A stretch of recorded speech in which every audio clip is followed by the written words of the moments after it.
Hey guys, I hope you have an amazing week and welcome back to my channel. Today we're going to be talking about subconscious mind and how you can be accessing your subconscious mind and using it in a very positive way.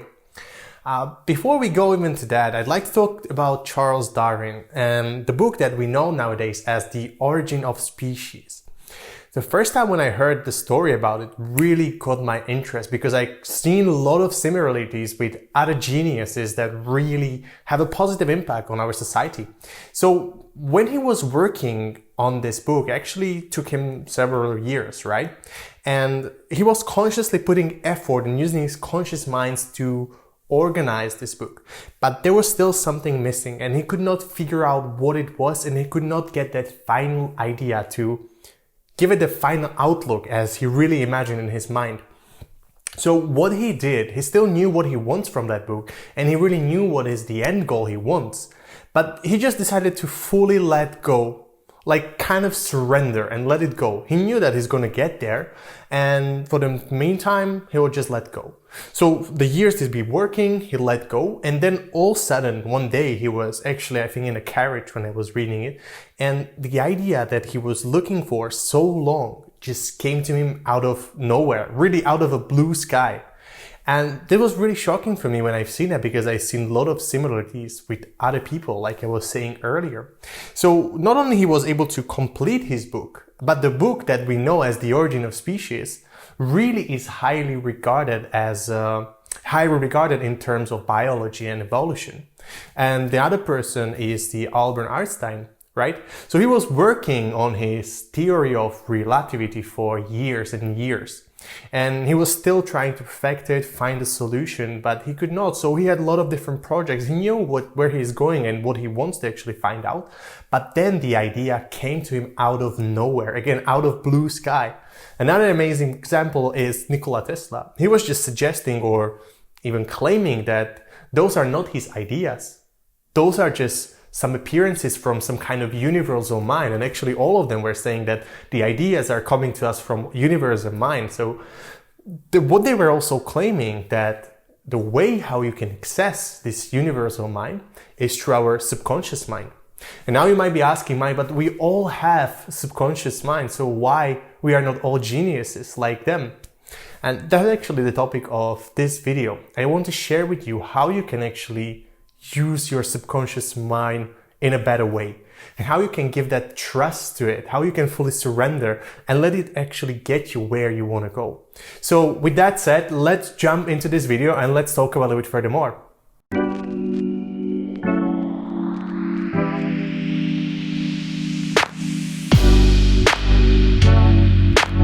Okay, so I want you to imagine that within your mind, you have something like an airplane, right?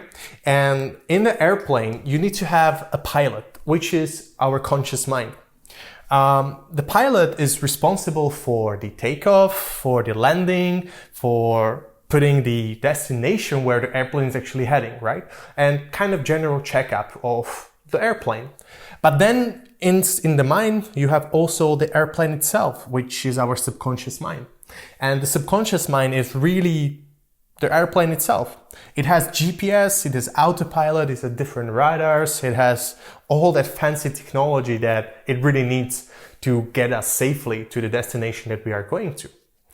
And what is very important to realize that we, as a human, we can't fully give that trust to that airplane that we have in our mind.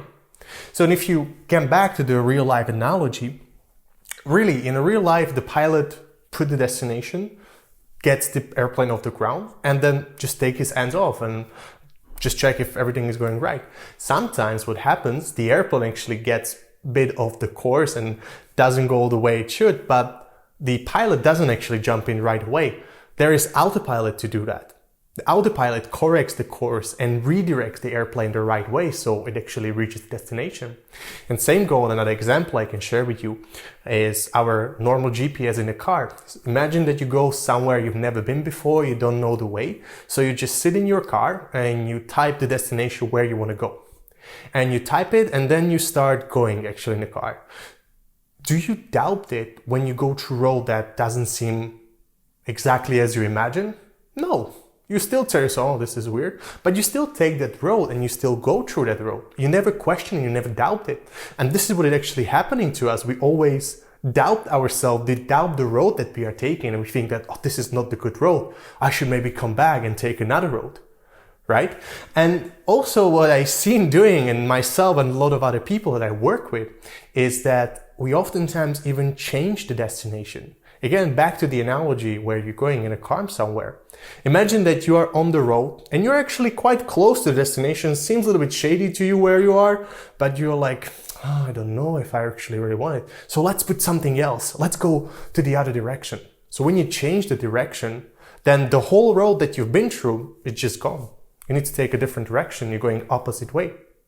So this is why it's so hard for us sometimes to get actually at our goal, because we don't have a full trust. And instead of actually trusting that system, that subconscious mind that is actually connected with the universal mind, we start changing destination, changing the way, and really become a control freak. So the key here is really to get to the level of trust.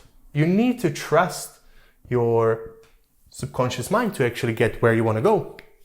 So whenever you feel fears, whenever you feel doubts, when you feel procrastination, these are just the illusion of your mind, like signals of your mind, like kind of illusion that you don't fully trust that process.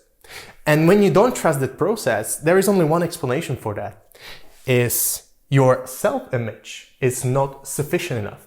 Your current views about yourself are not corresponding with your end goal. You don't truly believe and fully believe that you can get there. That's why you can't let go. That's why you need to always be in control. That's why you don't trust even when the road looks a little bit shady. That's why you always try to correct the course and have everything under control. If you would be able to fully let go and surrender, then the goal or the destination would be even coming towards you. You don't even have to do too much effort. That's why all these amazing ideas just came to them, because they were not control freaks. They had the trust, they knew what they wanted, and they could let go because they knew they are worthy of the answer. So this is what I want to explain you, how we can actually get there, how we can actually improve that, and what self-image actually is. So let's talk about the self-image right now and how you can improve it to actually get that trust and give a full trust to your subconscious mind. Okay, there was actually a guy whose name was Maxwell Maltz, and he was a plastic surgeon, and he wrote an amazing book. It's called Psycho-Cybernetics, so I really recommend to give it a look. But what he found out over the years being a plastic surgeon, that his patient that had obvious deformities on their body were lacking in confidence and general success, or what we regard as a success in their life. But something very interesting happened. Once they came over their plastic surgery and actually changed their outlook to what we call objectively beautiful, their confidence level or their whole personality and who they were changed. Their reflection and beliefs about themselves just completely changed. They started to act like someone new, someone different. And all of a sudden, people who were struggling with finances and struggling with dating life started to be very successful in this area just based on that little tweak that happened on the outside. That little tweak on the outside actually allowed them to change how they view themselves. And there is something very important and very amazing, that our nervous system and our brain doesn't really know the difference between what we call real life experience and what is vividly imagined. And vividly imagined, I mean by a lot of emotional intensity and doing it just purely for experience. And this was actually proven in a lot of different experiments or studies where people were asked to drink either drinks and they thought it's without sugar, and they didn't actually put any calories in it, but it didn't start gaining weight. A lot of different ones, but the one I want to share with you is actually it was conducted in some kind of college, and the guys were just asked to they were asked to follow certain procedure to actually achieve that state of vivid imagination. And they were asked to imagine that they have something burning on tip of their finger. And the scientists had the thermometer on the tip of their finger. And when they followed that procedure and started to vividly imagine that, the temperature on the thermometer started to raise. So it was just reflecting that our body was reacting, just creating something with our imagination if it's used properly. And what's more interesting enough, actually few days after the experiment, some of the guys who went, some of the participants, had actually burn marks on tip of their fingers. This is how powerful our imagination, if used correctly, can be. So I want you to understand that our mind and nervous system doesn't really know the difference between what is vividly imagined and what is experienced in real life. And this can be really used to our advantage. So now if you really understand that your current version of yourself, your self-image, doesn't correspond to your goal because you don't believe somewhere deep down there, you still don't believe that you're worthy. Imagination and practical visualization is actually one of the best ways how you can improve your self-image. And this is a first step you can be taking to actually improving your self-image and gaining that trust about yourself. And there is actually a 3-step process that you can do. But before we jump into that process, I just want to emphasize something. It was one of the biggest mistakes I used to make before, and I see a lot of people and clients of mine doing that mistake constantly. They visualize something in order to get something. Whenever you visualize something to get something, you will never get that. I want you to do visualization purely for the experiment, for the experience, purely for experiencing what it would feel like if that thing that you want so hard, which is your desire, would actually realize. What would it feel like to actually be that person experiencing those things in your life where your desires are fulfilled? So that's the only thing that you need to do with visualization. Don't put any other expectation. Do it purely for the experience. So there is a 3-step process I want to share with you. The first step, imagine, go to your bed and imagine and purely deeply relax. And imagine that your hands and your legs are kind of like a concrete and they are sinking down into your pillow, because this really helps to disidentify with your thoughts and helps you to relax.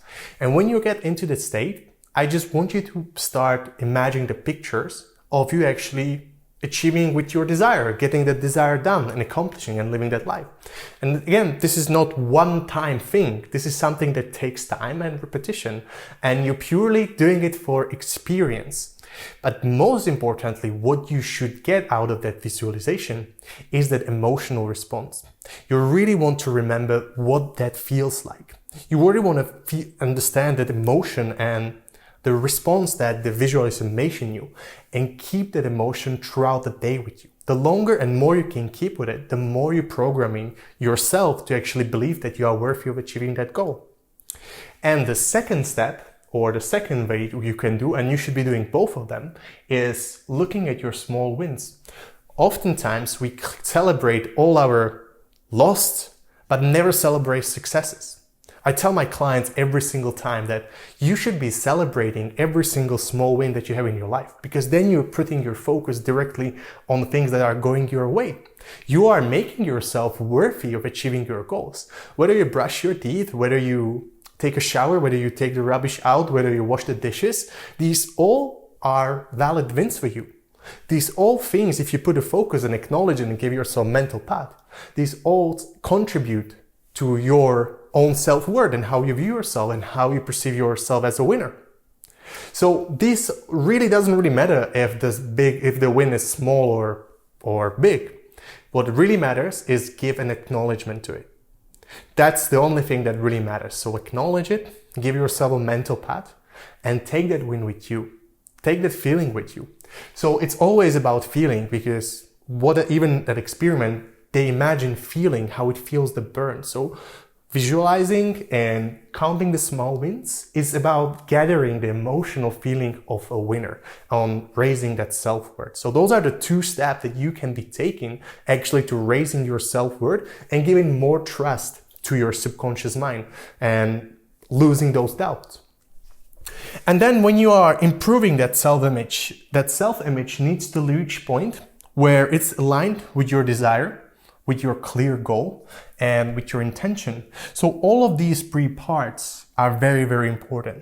So you need to have clear destination in your mind, just like when the pilot takes off. He knows whether he's going to Cyprus, whether he's going to Washington, or wherever he's going. He always knows what's the end goal, where it is going. And then there is important part as well, is desire, is the need or the wish to actually get there, And I want you to understand that desire and intention always goes hand in hand. So if you're only wishing for something, that something will never ever happen. So you need to have the intention, and the intention is, I always describe it just as a choice. You saying yourself, okay, this is how I'm going to get there. You don't necessarily need to know the process, but just to translate it, you can consider it as a form of action, but it's really just the choice of you saying to yourself, okay, this is my desire. I know it because this is my clear goal, and I'm intending and I'm choosing to actually experience that. And when your self-image is matching that, then you will realize that you don't actually have a problem to let go of certain things, and you have trust and you enjoy the process. But if you are not enjoying the process, if you are having doubts and some kind of fears or whatever your mind projects on you that, oh, you're not doing enough, then it only means that your self-image is not on an equal level, or is not aligned with these three parts. So you then need to take a step back and start implementing these two things until your self-image raises to the level where it's sufficient enough and is aligned with your desires.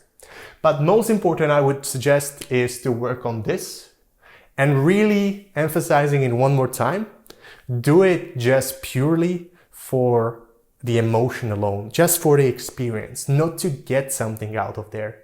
Whenever you do something to get out of it, you're just putting certain condition and certain distance between you and that thing. So just do it purely for the emotion and experience alone. So just to quickly recap what we've been through, the best way to access your subconscious mind and then access through your subconscious mind this universal mind is to give it a trust. Whenever you're not trusting it, you will always experience some kind of fears and doubts and questions.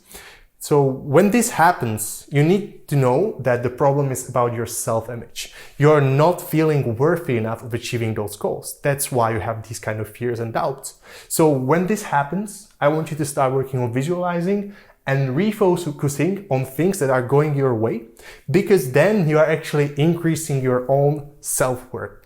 With that said, I hope this video was helpful, guys. If there is something that has not been answered, just let me know in the comment section below. If you like the video, just give it a thumbs up and subscribe to the channel, because more amazing things are coming your way. Thank you for your time, guys, and see you with the next one. Have a lovely day.